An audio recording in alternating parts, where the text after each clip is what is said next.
국민의힘 안철수 의원이 오늘 국회에서 정책토론회를 개최했습니다.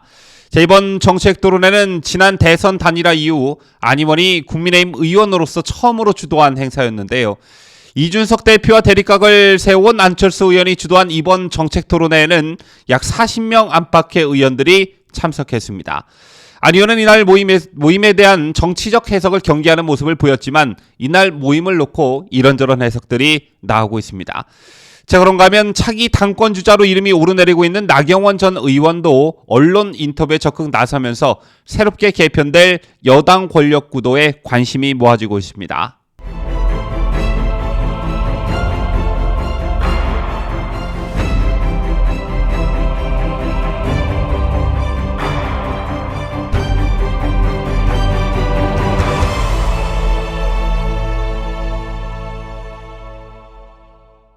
시청자 여러분 안녕하십니까? 뉴스데일리 베스트 민앵커입니다. 어제도 말씀드린 적이 있습니다만 이준석 징계 후 상당한 후폭풍에 직면할 것이라는 대다수의 언론의 예상은 보기 좋게 빗나갔습니다. 오늘 나온 기사들을 보면요, 얼마나 이준석에 대해 쓸 게 없었는지 이준석 잠행 4일째, 5일째, 6일째 이런 숫자를 세는 타이틀을 단 기사들을 봤는데요. 자, 앞으로 이준석과 관련한 뉴스의 가치와 주목도는 점점 더 떨어지기 마련입니다. 자, 다만 경찰 수사 소식은 앞으로 꽤나 주목을 받을 듯한데, 자, 어제 JTBC에 매우 의미 있는 경찰 수사 소식이 전해졌죠. 경찰이 아이카이스트 김성진 대표가 은닉한 휴대전화의 존재를 파악했다는 보도였습니다. 김성진 대표가 2016년 사기 혐의로 구속되기 직전에 숨겨놓은 업무용 전화기라고 하는데요. 여기엔 정관계 인사들에 대한 로비 정보가 담겨 있다고 합니다. 자, 이 때문에 아이카이스트 투자자들 사이에서는 일명 판도라폰으로 불렸고, 시기상으로 봤을 때 이준석의 성접대를 입증할 만한 단서와 물증이 들어가 있을 확률이 높아 보입니다. 현재 국민의힘 윤리위가 이준석 대표에게 제명 등의 조치가 아닌 당원권 6개월 정지를 내린 것을 놓고 너무 경진 게 아니냐, 이준석의 오더를 받았다는 김철근도 2년인데 이준석이 6개월이 말이 되냐, 불만인 분들 많이 계시지요. 또 권선동 원내대표를 비롯한 당 지도부가 새로운 당대표 및 지도부를 뽑는 조기 전당대회를 기피하는 것에 대해서도 비판 여론이 있다는 것 저도 잘 알고 있습니다. 하지만 이준석에게 윤리위 결정에 승복하라고 해놓고 조기 전당대회를 치르는 것 또한 윤리위 결정을 불복하는 게 되는 것이죠. 즉 이준석에게 반발할 수 있는 어떤 명분을 줄 수 있다는 것을 말씀드리고자 하는 것인데요. 6개월이라는 시간 절대 짧은 시간이 아닙니다. 이준석이 없는 6개월 동안 정치 지형과 정치 환경은 하루하루 급변하게 되어 있습니다. 당장 곧 있으면 새로운 당대표를 뽑는 민주당 전당대회가 열리게 되죠. 현재 판세대로라면 이재명과 친명계의 득세가 예상되는데, 이렇게 되면 우리 진영에서도 이재명에 맞설 새로운 당대표를 뽑자는 여론이 급물살을 타게 될 것입니다. 그 와중에 이준석에 대한 수사 관련 보도들이 나오기 시작하겠죠. 현재 수사 상황을 보면 7월 말, 늦어도 8월 초 중순이면 이준석에 대한 소환이 이루어질 것이라는 전망이 우세합니다. 그렇게 되면 이준석은 스스로 자멸하게 됩니다. 즉 스스로 자멸할 사람에게 괜히 이런저런 명분을 줘서 동정론을 유발할 필요가 없다는 말씀을 드리고 싶은 겁니다. 6개월 뒤 징계가 끝난 뒤 이준석이 다시 복귀한다? 자, 이거 정말 꿈 같은 얘기입니다. 자, 여기에 더해 현재 국민의힘도 사실상 이준석 지우기에 들어간 상태이죠. 일부 바른정당계 인사들의 이준석 감싸기 발언은 있었지만 공감을 얻긴커녕 비판에 직면했고요. 당 소속 현역 의원들의 별다른 동요도 없었습니다. 그리고 당은 벌써 차기 당권 주자들에게 관심이 쏠리고 있는데요. 얼마 전 저희도 인용 보도해드린 적이 있습니다만, 국민의힘 차기 당대표 후보 적합도를 물은 여론조사에서 안철수 국민의힘 의원이 25.1%로 가장 높은 지지를 얻었죠. 그 다음으로는 나경원 전 의원, 김기현 의원, 권성동 원내대표, 권영세 의원, 배현진 의원, 정진석 의원 등으로 나타났습니다.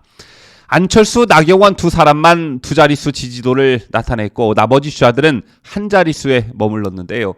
안철수, 나경원 이 두 사람이 이런 여론을 감지했는지 서서히 차기 당권 레이스에 시동을 걸기 시작했습니다.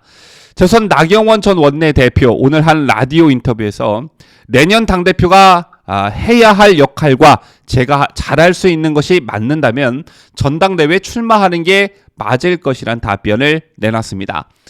여러분 아시다시피 나경원 전 원내대표는 지난 전당대회에서 당대표 후보로 출마하였다가 당원들에게는 전폭적 지지를 받았지만 일반 여론조사에서 밀려 이준석에게 패하고 말았죠. 그 뒤 대선 과정에서 윤석열 후보의 당선을 위해 나름 헌신했지만 새 정부 출범 후 별다른 역할이 주어지지 않았습니다. 이 때문에 정치 재개를 꿈꾸는 나 전 원내대표로서는 다음 전당대회가 기회일 수밖에 없겠죠. 자, 다음 안철수 의원 얘기인데요. 오늘 국회에서는 안철수 의원이 주도한 정책 토론회가 열렸습니다. 이 정책 토론회가 언론의 주목을 받은 이유는 이준석 대표가 윤리위 징계로 자리를 비운 뒤에 열린 첫 번째 대규모 의원 모임이었기 때문이었습니다. 더군다나 여러분 아시다시피 안 의원은 이준석 대표와 오랜 기간 대립각을 세워왔던 인물이었기 때문에 더욱 관심을 받을 수밖에 없었던 것인데요. 그런데 이 자리에 무려 40명 안팎의 의원들이 참석했습니다. 권성동 당대표 직무대행 겸 원내대표 등 당 지도부를 비롯해 배현진, 정점식 의원 등 친윤계 의원들도 대거 참여했고요. 민당정이 함께 참여하는 토론회라고 한 만큼 방기선 기획재정부 제1차관, 김소영 금융위원회 부위원장 등 정부 측 인사들도 토론에 참여했습니다. 일단 안철수 의원이 윤석열 정부 인수위원장 출신이라는 점을 잘 살려 정책 토론의 컨셉을 잘 잡은 듯합니다. 이른바 인수위 시절 윤석열 정부 110대 국정과제를 제대로 수행하기 위한 방안에 대한 토론회이니만큼 당 소속 의원들도 참석에 별로 부담이 없었을 것입니다. 어쨌든 이준석이 사실상 실각한 상태에서 차기 당권을 잡기 위한 주요 인사들의 레이스가 서서히 막이 오르기 시작했다. 저는 이렇게 보는데요. 이준석 대표가 중징계를 받음으로써 당대표가 사실상 공석인 상황에서 국민의 40% 이상이 전당대회를 열어 차기 당대표를 선출해야 한다는 여론조사 결과가 얼마 전 있었죠. 비대위 체제로 가야 한다 29.6%보다 8.3%포인트 높은 것으로 집계된 것입니다. 자, 때문에 이러한 여론은 앞으로 더욱 거세질 거라고 보는데요. 특히 앞서도 언급해드렸지만 더불어민주당이 8월 28일 전당대회를 치르고 당대표 및 새 지도부를 꾸리면 이러한 여론은 더 올라가게 되어 있습니다. 어느 정당이나 새로운 지도부가 꾸려지면 컨벤션 효과라는 게 나타나기 마련이고요. 이에 따라 당 지지층도 결집하기 마련입니다. 때문에 민주당은 전당대회를 통해 전열이 가다듬어지는데 이에 반해 집권 여당은 당대표 공석인 불안정한 상태가 부각될 것이고요.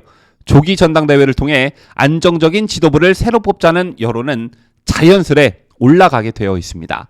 그렇다면 자연스레 이러한 여론이 형성되고 무르익을 때까지 국민의힘은 무엇을 해야 하느냐? 이게 중요합니다.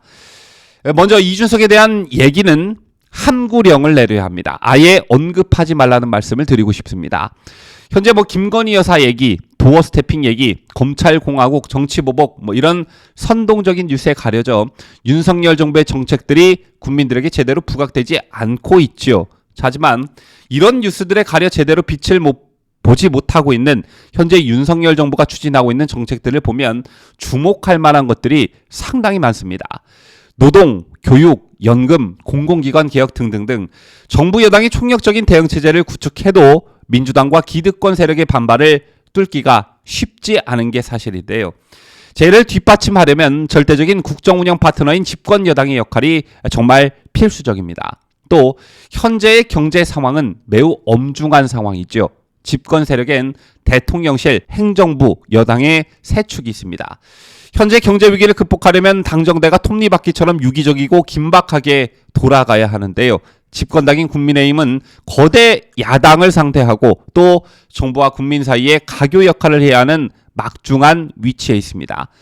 이 때문에 지방선거가 끝난 뒤 집권 여당이 국민들에게 보여줬던 모습처럼 국민의힘 집안 싸움으로 세월을 보내면 이건 정말 다 함께 죽자는 얘기밖에 안 되는 것입니다.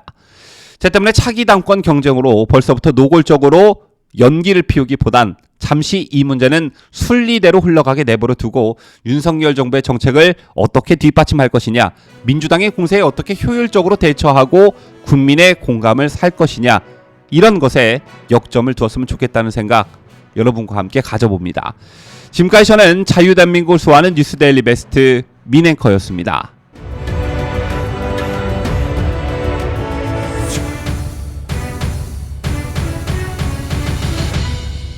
함께해요. 뉴스 데일리 베스트.